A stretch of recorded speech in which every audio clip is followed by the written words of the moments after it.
Welcome back to Before You Vote. County Recorder, Maricopa County, one of the most watched races in the country. Justin Heap, Republican candidate, joined us. First of all, congratulations on the win. Thank you. Yeah. But now the real work is going on. I mean, now it is time to, how does it change? Let's talk about that. Is there a change in strategy now that you are against a Democrat opponent? You know, my messaging has been fairly consistent. Mostly it's the groups you're speaking to. So I think when it's a Republican primary, you know, you're talking mostly to PCs and committed volunteers. It kind of varies. So those groups tend to be, you know, that's on your side.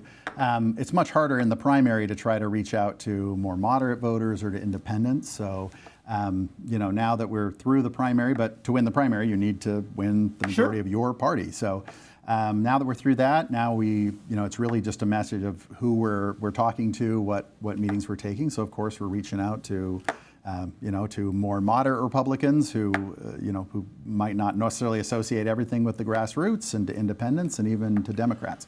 So when you talk about the office, there are a lot of people that are not necessarily familiar with everything you do. Is it explaining to them why it's such an important office and your strategy of what needs to change? What are you approaching people with now that's different? Like, what is the message now? Well, look, one thing that hasn't changed since the primary is that we do need to work a little bit on educating the voters, because we find about half the voters in Maricopa County don't know what the recorder does. They think that somehow recording county documents. They're not aware that they're the most important election official in the state, that 80% of the votes that come in through Maricopa County go through the county recorder's office, and it's a much more important job than most people have.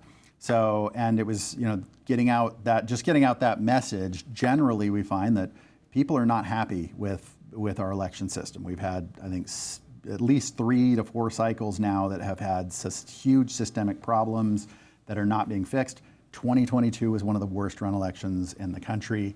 People are upset about the elections, but weren't really sure who's responsible or who needs to be, what do we need to fix. So generally speaking, once we could explain to people, hey, we're in charge of elections, at least in the Republican primary, most Republicans would say, okay, yeah, I think I want change. And most of those voters, I think, would swing to me. And explaining to people that your office handles the early voting, and so many people in Maricopa County vote early, whether they mail their ballots in or drop them off on election day.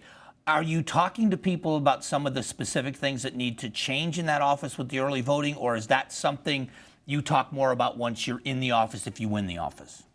Well, I mean, I try to address some of the sort of systemic issues that we've seen just, you know, over and over again. We have I've talked to almost every group about the need for us to clean our voter rolls and to do a better job of that. We had the last 2 county recorders, both a Democrat and a Republican, ran saying they were going to clean those voter rolls. What we have found, though, and we've done hundreds of meetings with voters from all over Maricopa County, if you get a group of Maricopa County voters together and you ask them, how many of you in this room, you personally or you know someone who received extra ballots at their house from somebody else in the last election cycle? In every room, a quarter or more of the hands in every room will go up, which shows, and that's a huge reason why people don't trust it. It's hard for you to think, oh, the mail-in system is working well if you got multiple ballots at your address for somebody who doesn't live there.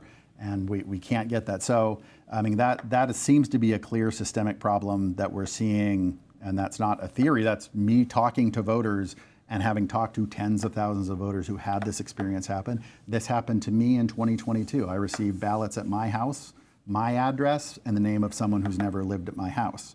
So, you know, we really need to work on making sure that we are cleaning up our rolls, that we are sending out ballots only to lawful voters. The rapport and relationship with the County Board of Supervisors obviously needs to be strong. Have you talked with anybody on the board about what that office is going to look like when you're there? And if so, can you let us in on some of those conversations? Sure. I haven't talked to any of the 2 boards that are the 2 members that are staying on the board, but we have 1 seat that's open and 2 other Republicans. I know very well the 2 conservative candidates that I think of taking over, and that's Mark Stewart and Debbie Lesko, is coming from Congress. I have a good relationship with them. We talk quite frequently because I understand there's a lot of give and take. We've bifurcated it. They're in charge of the day of elections and the tabulation. I do the early ballot. But we have to work together because there's a lot of overlap in those roles. And I'm optimistic that the board will be willing to listen to some of my recommendations and take some steps to make the process more transparent and more streamlined. Well, listen, I appreciate the time. I know it's very busy for you. We appreciate the time in the primary and now in the general. Wish you the best, and hopefully after this is over, we'll talk again. Oh, I would love to. Thank you. All right, Justin Heap is candidate for Maricopa County Recorder. Make sure you're an informed voter. We'll be back in a moment.